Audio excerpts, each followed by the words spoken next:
Hello everyone. I haven't made a video in a while, but today I'm going to make a video talking about this paṭkā here, this thing that I'm wearing on my head. I got my notes here just to help me, not reading off of this, but just, just to remember the main points of what I wanted to discuss now. So yeah, this thing called the paṭkā. First I'm going to talk about the function of it, or the purpose of it. So the paṭkā is associated a lot with Sikhs. Sikhs have to wear paṭkā. Paṭkā and dastar. Sikhs have to cover their head. For Hindus, it's more of an optional thing. But yeah, this paṭkā, it's very commonly associated with the Sikhs, and I'm following it. And I'm wearing this paṭkā because I want to learn to follow. I don't plan on becoming a Sikh, but I really respect the Sikh rehat, the maryada. I want to embrace this in my life. So yeah, earlier, maybe many months ago, maybe even a year ago, or more than a year ago, I decided to myself, after watching videos from basics of Sikhi, Sikhnet, going to the Gurdwara, I'm like, you know what? I want to do this whole kesh thing. I'm not planning on being like Amritari or anything, but like, you know what? That's the bare minimum I can do. I could cut my hair whenever I want, but keeping the kesh, or case in Punjabi, keeping the case is a commitment. Like, you know what? If one day I don't want to do this anymore, cut it whenever I want. But you know what? This whole kesh thing, they're really emphasizing it. Let me keep my kesh. And then the months went by, my kesh grew out, and then you know there's practical reasons why you know you grow your kesh, but then you have to clean it up. You have to bundle it up. It just looked like a nest on my head. My Indian friends told me so. It was like you got a ghosla on your head. You got a nest on your head there. So what I do now is I tie my hair up. I guess this is a ponytail, not ponytail. Well, anyway, I tie it up. I don't know what you call it, but I tie up my hair. For a while now, I've been doing ishnān, cold showers. Sometimes in the morning, sometimes later. I've been not waking up early all the time, but cold showers have changed my life. But anyway, that's a different topic. But yeah, every day after I'm done taking my shower, I brush my hair, and then when it dries off a bit, I tie it up, and I put on this paṭkā. So let me read what are my notes here. Yeah, the purposes of the paṭkā: to protect the kesh from, I don't know, sunlight, other stuff. Anyway, wearing a paṭkā, it protects the kesh, right? And then another reason I put for purpose of paṭkā is the dasam dwar. And even in Bhagavad Gita, one of the extract of Mahabharata, Bhagavad Gita, in Bhagavad Gita, they refer to the body as the city of 9 gates. Dasam dwar in Punjabi, and I guess by extension in Hindi as well, Dasam dwar means the 10th door. And according to Sikhi, according to Gurbani, the 10th door is where the 7th chakra is. And I don't know, you gotta, wearing a dastar or a paṭkā, it protects your dasam dwar, I believe. Oh yeah, another thing I'll clarify, this thing is called the paṭkā.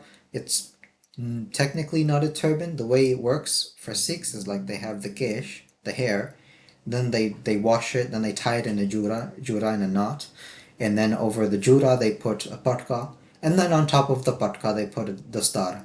The reason why I'm not wearing a dastar right now is because my hair is not long enough to make a jura, so for now I'm just going to wear this paṭkā. So yeah, purposes of the paṭkā: it protects the kesh, it covers dasam dwar, it shows respect. And another thing that I've realized, I could be wrong about this, but it seems other cultures also have the concept. The other cultures also have the concept of head covering. The Jews, they have the kippah. I think Jewish men wear the kippah. Jewish women, they don't wear kippah, but they do cover their heads. Another thing at least I've seen people walking around in pictures also. In some African cultures, both men and women wear head coverings. The ones for men are slightly different than the ones for women, but I've seen in Africa and the Caribbean, many men and many women do wear head coverings. Probably for the same reasons, maybe for different reasons. But my point here is that the concept of covering the top of your head is not exclusive to Sikhism. We can see it in other cultures of the world. So yeah, paṭkā is a transition to dastar. Just reading my notes here. Yeah, my plan is to one day wear an actual dastar, but right now I can't do the jura.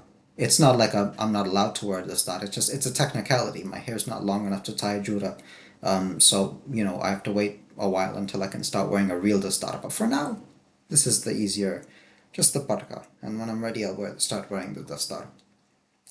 So now the next thing I'm going to go over is what the people around me have thought about me wearing a paṭkā. First, I'll talk about my family, then my friends.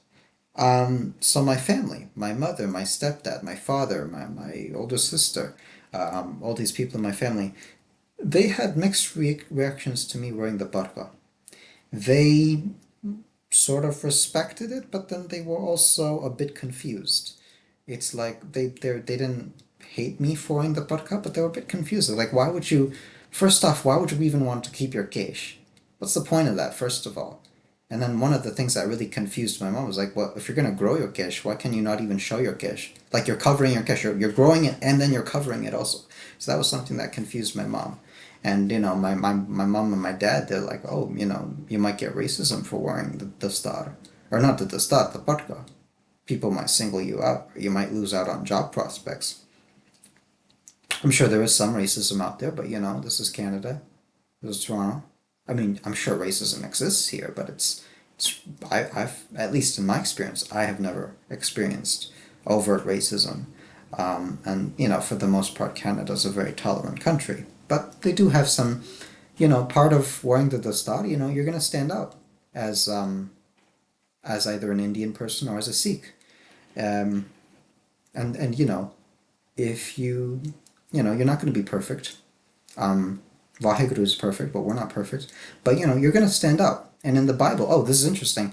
In the Bible, they have the Nazarites, and the Nazarites stood out, and the Nazarites kept their hair. I don't know if they had a paṭkā and dastar, but I know that the Nazarites in the Bible were supposed to keep their hair. So wearing this and standing out, that's kind of the point, actually.